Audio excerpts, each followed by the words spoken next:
আসসালামু আলাইকুম। সবাই কেমন আছেন? আশা করি সবাই ভালো আছেন। আপনাদের দুয়ায় আলহামদুলিল্লাহ আমি অনেক ভালো আছি। আজকে দুপুরে রান্না করব কলমির শাক আর আলু দিয়ে ভাজি করব আর কই মাছ ভুনা করব। আজকে দুপুরের রান্না বসাই দিছি আর আপনাদের সঙ্গে একটু শেয়ার করব। কই মাছটা ভালো করে ধুয়ে নেব।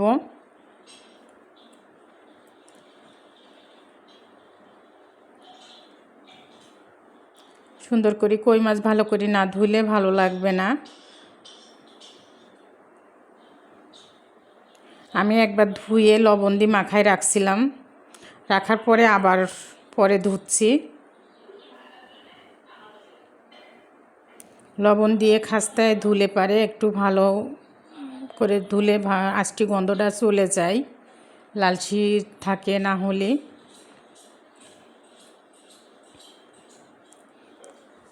মাছটা ধোয়া শেষ, হলুদ লবণ মরিচ মাখায় ভালো করে মাখায় নেব। আজ রান্না করতে দেরি হয়ে গেছে, তাড়াহুড়া করে আমি 2 চুলার পরই বসাই দেব, 2টা একবারে নেমে যাবে।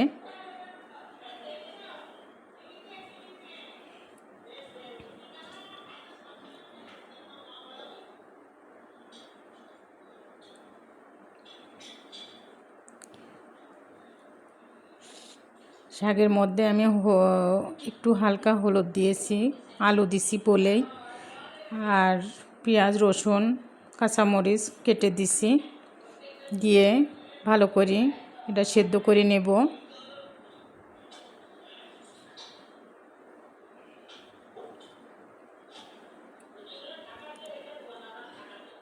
ভালো করে সেদ্ধ করে নিয়ে আমি তেলের পরে এটা দিয়ে দেব। সেদ্ধ তো হয়ে গেছে প্রায়।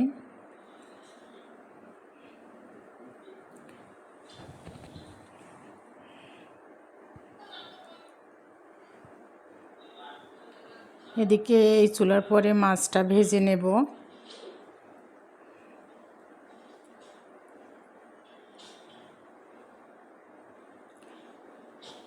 দুই চুলায় একবারে বসাই দিছি তাড়াহুড়া এই কারণেই, কারণ আজকে দুপুরে রান্না করতে দেরি হয়ে গেছে। এই কারণেই আমি 2 চুলায় বসাই দিছি যে তাড়াতাড়ি হয়ে যাবে। ওইদিকে রাইস কুকারে ভাত দিয়েছি, ভাতটাও হয়ে যাবে, এদিকে 2টা তরকারিও হয়ে যাবে। এই জন্যেই একটু হালকা লবণ দিয়ে দিলাম, যে মাছটা লাগবে না কড়াইয়ের সঙ্গে, এই কারণেই দিয়ে দিলাম। আপনারাও দিয়ে দেখবেন যে মাছটা কড়াইয়ের সঙ্গে লেগে যায়, এটা লেগে যাবে না। এবার সুন্দর করে মাছগুলো ভেজে নেব। ওই লবণ দেওয়ার কারণে কড়ার সাথে এটা মাছটা সুন্দরভাবে উঠে আসবে, এটা লাগবে না।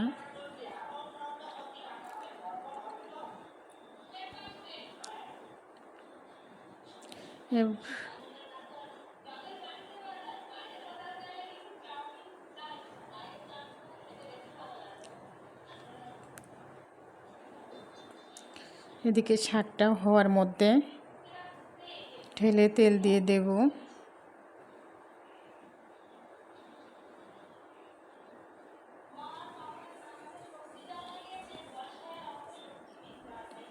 আমার প্রতিদিনই শাক রান্না করতে হয়, যে কোনো একটা তরকারির সঙ্গে শাকটা থাকবেই। প্রতিদিনই শাক রাঁধতে হয়, হয় লাল শাক, নাহলে কলমি শাক, নাহলে যে কোনো একটা শাক থাকবেই আমাদের বাসায়। আমি শাকটা তেলের পরে দিয়ে দেব।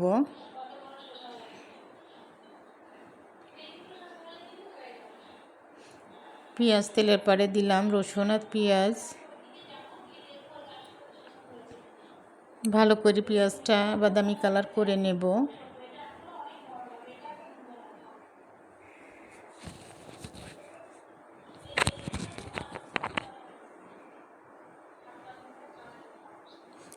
একটু শুকনা মরিচ কুচি করে দিয়ে দিচ্ছি, এটা শাকের মধ্যে দিলে খুব ভালো লাগে।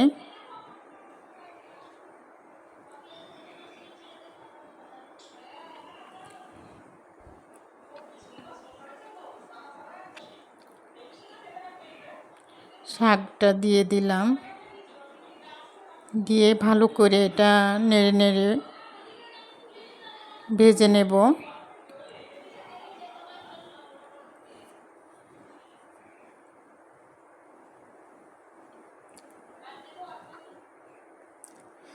যদি ভিডিওটা ভালো লেগে থাকে তাহলে সাবস্ক্রাইব করে পাশে থাকবেন। আবার অন্য কোনো ভিডিওতে আসব।